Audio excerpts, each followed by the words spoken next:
This is what I want, but this is what I actually have.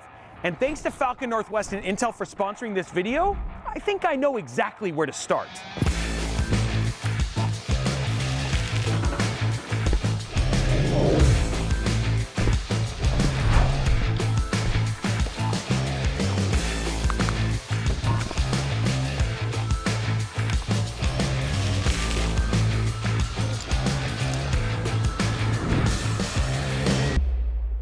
Wait, where's the go button? Okay, there are so many questions to answer, and before anyone asks, no, I do not own an SR-71 Blackbird, but the Evergreen Aviation Space Museum in McMinnville, Oregon does, along with some of the most iconic aircraft like the F-15 Strike Eagle and the F-117 Nighthawk and the A-10 Warthog, which is sitting right here behind me. But that doesn't answer the big question of why are we here and what are we even doing? I have always loved airplanes. I mean, tech and airplanes are right there. And I've actually had the privilege of flying inside of the T-38 Talon and the F-16 Fighting Falcon in real life. And yes, it is super rad. But instead of being a passenger, what if I took it to the next step? What if I got my private pilot's license? Now, here's the deal. An F-18 was not in our budget. And since a civilian pilot's license also doesn't let me fly a Super Hornet, I decided to take it to the next best thing. And that was Microsoft Flight Simulator. And it was time now to build an epic flight sim rig to live out my dream of becoming a pilot and maybe one day getting to fly with the Blue Angels. But like any good flight team, getting our rig up in the air was going to require some help. And when I looked at the options, there was only one PC builder that I know whose passion for PC building is only matched by their passion for flight. And that builder is Falcon Northwest. Not only do they literally have an F-16 Fighting Falcon in their logo, the founder and CEO Kelt Reeves is a huge flight enthusiast. So when we brought this idea to Falcon, not only did they agree to sponsor this video, they also provided us with one of their Talon PCs, which of course Falcon Northwest couldn't resist doing a custom UV print job on the case, which by the way, are always stunning to see. Now, if you're not familiar with their lineup, the Talon is Falcon Northwest's like highly configurable mid-tower system with tons of options for things like storage, RAM, GPUs, motherboards, and more. All vetted, of course, by the Falcon Northwest team for maximum compatibility.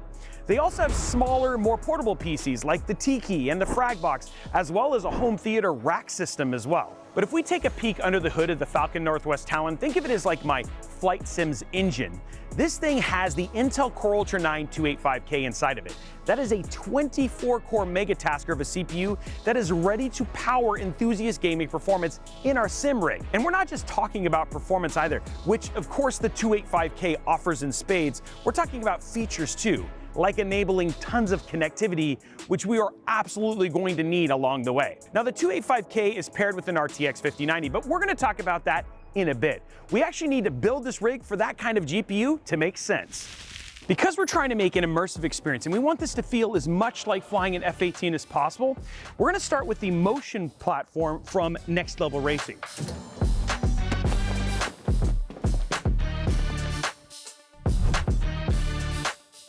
Okay, now with two motors, we get multiple levels of motion. First and foremost, we get left and right motion or roll, and then we also get up and down motion or pitch, which is really rad if we didn't end up with a shipping snafu. But I do want to give a shout out to Pit Lane Sim Racing. Those guys hooked us up with the second motor.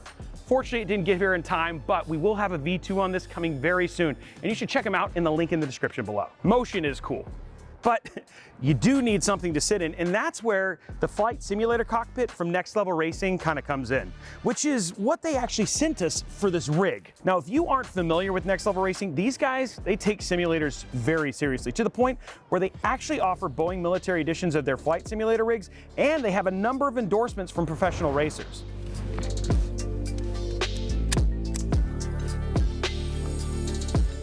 Okay, this feels good, but now we need controls, and we have a lot of them. Now for our rig, we're using thrustmaster controls, starting with this right here. This is the HOTAS Warthog dual throttle control. Now this is a one-to-one recreation of the throttle controls for the A-10C Warthog, which you might be thinking, Roby, that is a very different airplane than the F-18. Yes, you would be right, but something you may not know is that both the F-18 and the A-10 are dual-engine split throttle systems, which means I can control those both engines at the same time using this to keep it as close to the FA-18 as possible. So this thing can control things like your landing gear, your flaps, and so much more. And it's completely customizable based on your preferences within Microsoft Flight Sim. Then there's this thing that's gonna go right smack in the center, just like an F-18.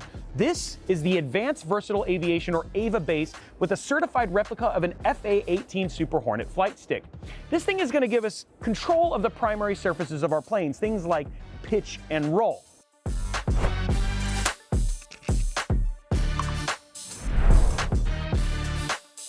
And here we have Thrustmaster's Cougar MFD pack. This is gonna help fill out our control array. The cool thing about these is they have a ton of customizable buttons, and they're just gonna make our setup look so much cooler.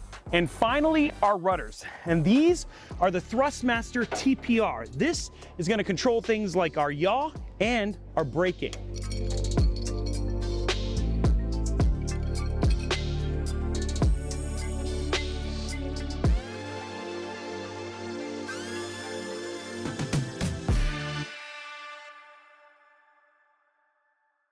This rig is looking super sweet. And as you can see, there are so many things to plug in here. And perfect time to do a couple of callouts, because when you're setting up a normal PC rig, not something you normally consider, but in this case, this is something you have to think about.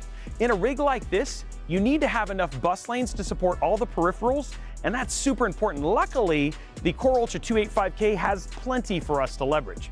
The second thing is internet connection. Now you're probably thinking, why? Well, in Microsoft Flight Sim, it can use up to 180 megabits per second of internet speed, especially for the level of detail you want to have the immersion that we're trying to have.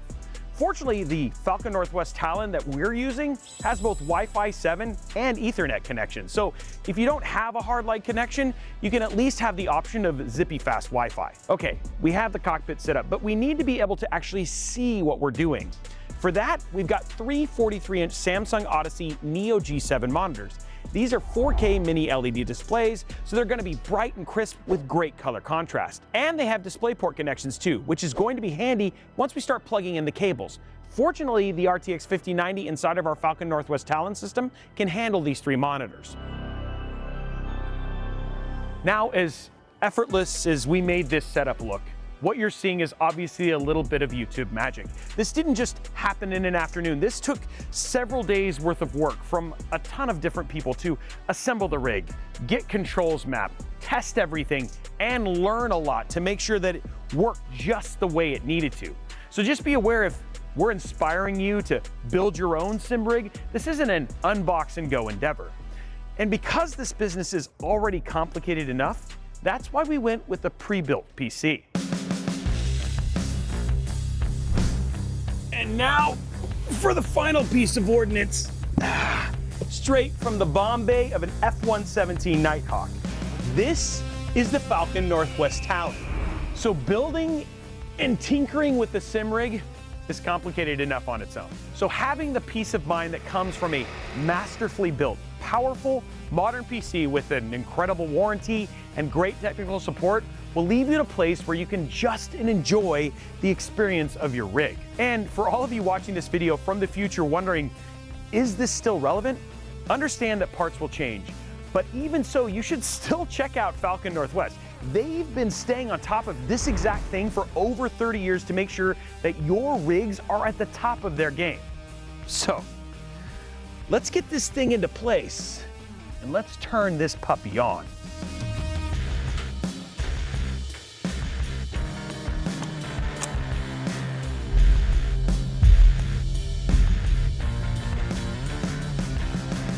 Okay, now it's time to fly this thing.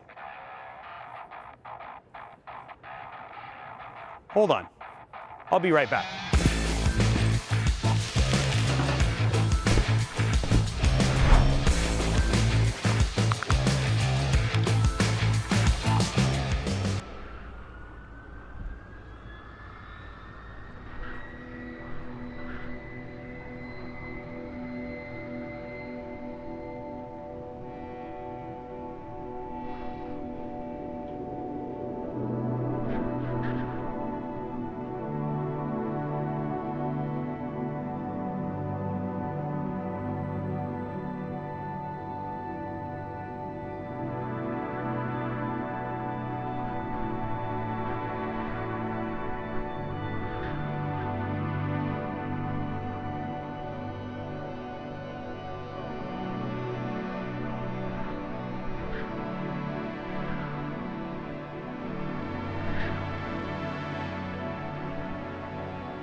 Okay, there we go. Okay, so first and foremost, this is definitely the way that you want to fly in an experience like this.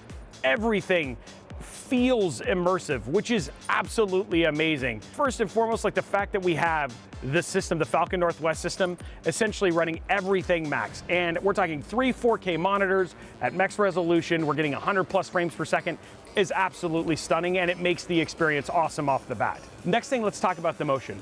It's absolutely immersive. I mean, having the roll, especially when you're doing things like tight turns, is super important. I can feel everything that the plane is doing, especially when it needs me to input controls. The one other thing I would say about having the control stick, the throttle, the pedals, is that I have this, I don't know, almost this much more inherent and visceral feeling about what's happening with the plane. Like I know, hey, if I'm gonna make this tight turn, I need to slow down where the throttle needs to feel. It almost feels innate and natural, which is actually really cool. And that's something you're just not gonna get with a keyboard and mouse or a controller. One thing that I think, it's kind of hard because of where we're at, but the sound in terms of breaking the immersion is probably ends up being really important. Now we did get some studio speakers to just kind of have the experience based on things that I had looked into, but I will say not having that very deep, like immersive sound, that would be one thing that I would definitely want more of, because anything like that, you'd want it, like for instance, if I was wearing headphones,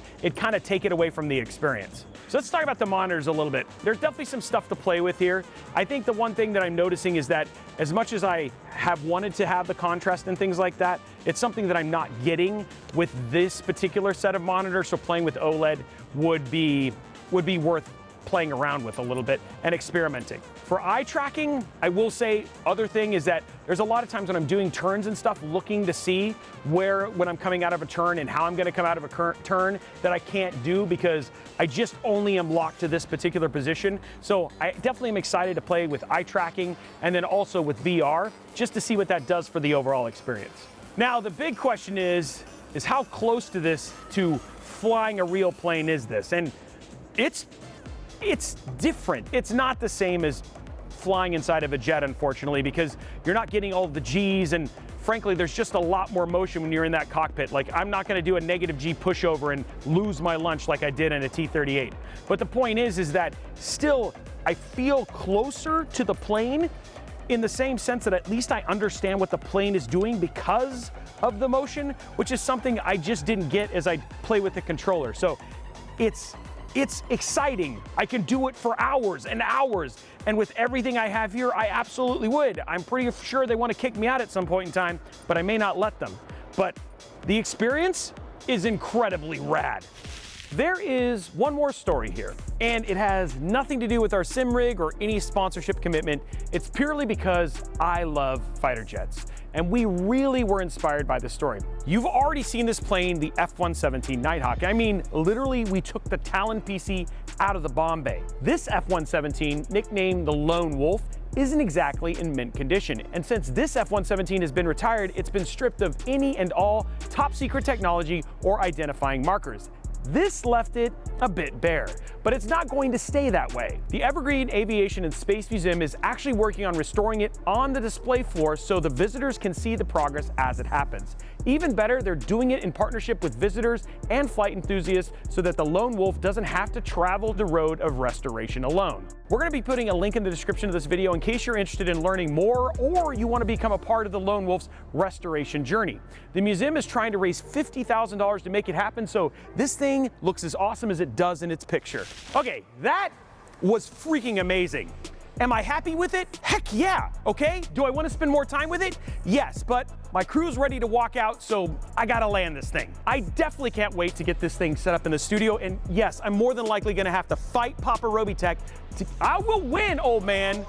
Okay, but as we wrap things up here, I do want to say a huge shout out to Falcon Northwest and Intel for sponsoring this amazing experience and this whole video. If this video sparked your interest in trying out Microsoft Flight Sim, by the way, you don't need to build a rig. You should, but you don't need to. And you know what? If you want to get started, you can play it on both the Xbox consoles or on PC or via Xbox Game Pass or on the Windows Store or even on Steam. But if you are interested in building a flight sim like this of your own, make sure you check out Next Level Racing and you look at Thrustmaster for your cockpit and controls. And if you're watching this video and you need a rig that you just don't have to worry about and it just does everything awesome, make sure you check out the Talon from Falcon Northwest, or maybe you need something a little bit smaller, check out the Frag Box or the Tiki. But remember, this is only the beginning of our journey. I have so much more cool crap that I want to do with this. We're going to look at like adding butt kicker, some haptics, some VR, some eye tracking. We're going to play around with some OLED, and I'm just excited. So make sure you stick around for the journey here at Robeytech. Hit those